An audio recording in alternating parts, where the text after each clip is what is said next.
Okay. They're very anti-Indian and anti-Hindu. What was it, Lib Dems? Yeah, I saw the Labour Party conference, and they had a resolution against India. So I said, I ain't voting. Anyway. Right, let's do this. So, Ma, did she just stay at home? Who's that? Your mom. My ba. Yeah. Oh yeah. I remember. She didn't pass away too long ago. I remember her funeral. Yeah. Yeah. She worked for a few years in a factory. Huh. I'd say about 10 years. Huh. And then she left that job, or she retired from it.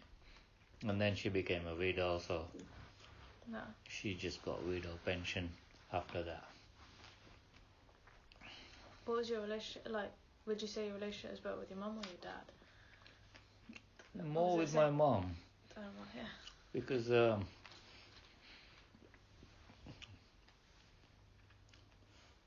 good thing about my mom was that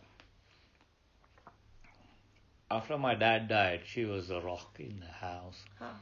And also Rajiv was born there just before my dad died. Huh. And then after Rajiv, Pooja and Krishna came. Huh. And all three of them, my mom brought them up more. She was here all the time for them. Yeah. And I guess she was someone who was silently always there for us. Yeah. And that's why I never felt absence of my dad. My mom was there, and obviously your Bappa. The two people who were always there. So I never felt down about anything like that. Because my dad died when I was young. So I thought, how am I going to cope with all this? I don't know people. But she was always there. So she was more closer to all of us. Yeah, I remember what the funeral and everything, and how hard everyone has taken it. Yeah, I think that's one of my earliest memories of Birmingham, probably. Yeah. I mean, this is where like Pooja's reception હતો ને ત્યારે when you have father gives a speech, so I had to say something. And that's what I said, that I dedicate the whole thing, the wedding and whatever, to my mom, because she's the one who brought Pooja up. Although we were the parents, Pooja is really, growing up was with my ba, so, and with grandmas, the young children learn sanskar kaya na apne, the etiquettes and values. With grandmas, you learn that. With your mom, she keeps nagging at you, do this, do that, do that, Yeah. But grandmas never do that. No. They always, listen and... I remember Ba was the same. Yeah, Ba never told me to do anything. Exactly. No. Do you think that it's important for people to understand what everyone went through like migrating to the UK? Yeah. I'll tell you why, and it makes a big difference in people's lives. My dad left one country to go to another one, like Kenya, and then he left that country to come here. For us, it's hard enough to just move a house down the road, but they left their country, their families behind, and they went into the unknown, not knowing how it's going to turn out, if at all. And they had to look after families against all odds, like not knowing the language, the environment, and not having the financial support that you need when you move a country.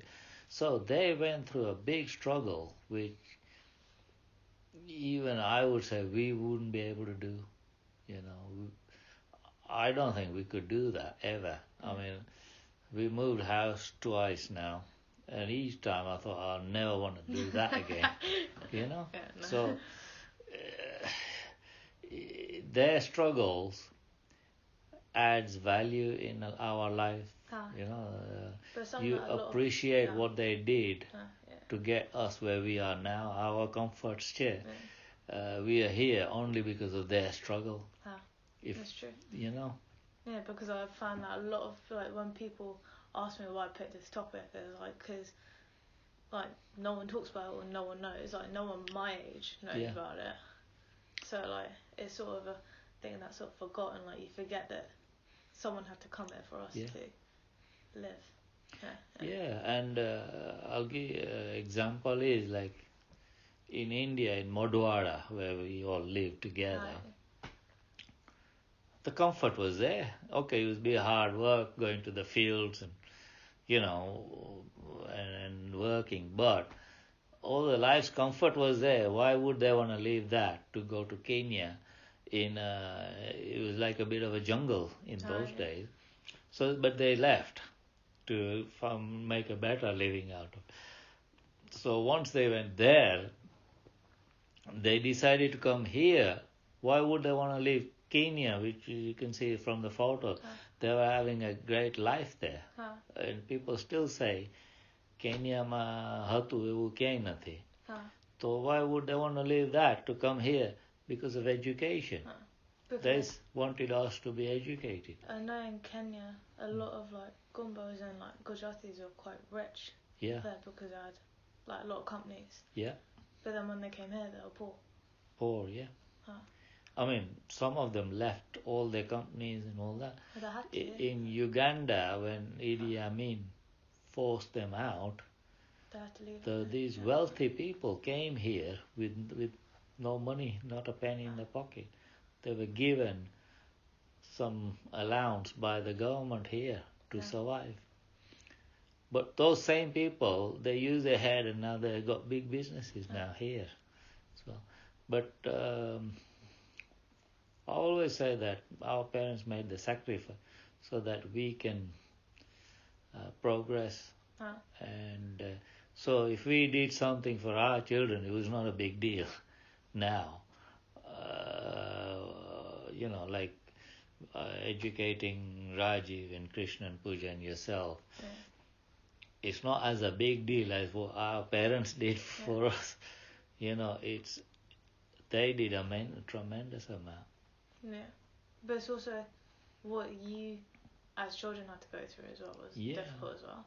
It was difficult. Having to learn a new language and everything, and completely, like, this country, like, at least Kenya and India have, like, similarities and, like, temperature and everything. Here you have a completely different race. Yeah. Another race added to it. You have white people as well. I know there was white people in Kenya, but, like... Yeah, but they were... Here, the ones who were living permanently here were... In those times, racism was quite rife. Yeah. And it was... The difficulty was living amongst... I would say there were nice people there, but generally we were considered as foreigners, if you like, as we were just walking into the country, and, you know, but at the same time, I think Asians added value to this country.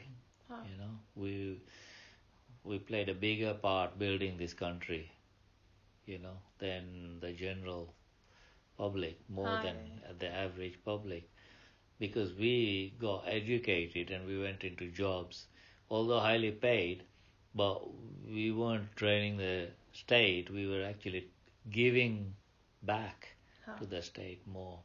So I'd say our coming here has helped the country better itself rather than, you know, being a burden to the country. Would you consider yourself more as, like, Indian than you are English? No, I wouldn't actually. Now it's like I was watching rugby. I was supporting England, I mean, that's the way we are. Or Yeah, if the football comes, we'd be supporting England. But India or being Indian also means something else as well. It's a spiritual thing. It's like a home away from home sort of thing. It's not just a country to us. I think it's about a culture as well. It's a culture, it's a value. Values, our ethos, everything is the roots. Nobody forgets their roots. No. Our great grandparents came from there, so it's something like that rather than a country. So you feel close to it, and we still go there as well.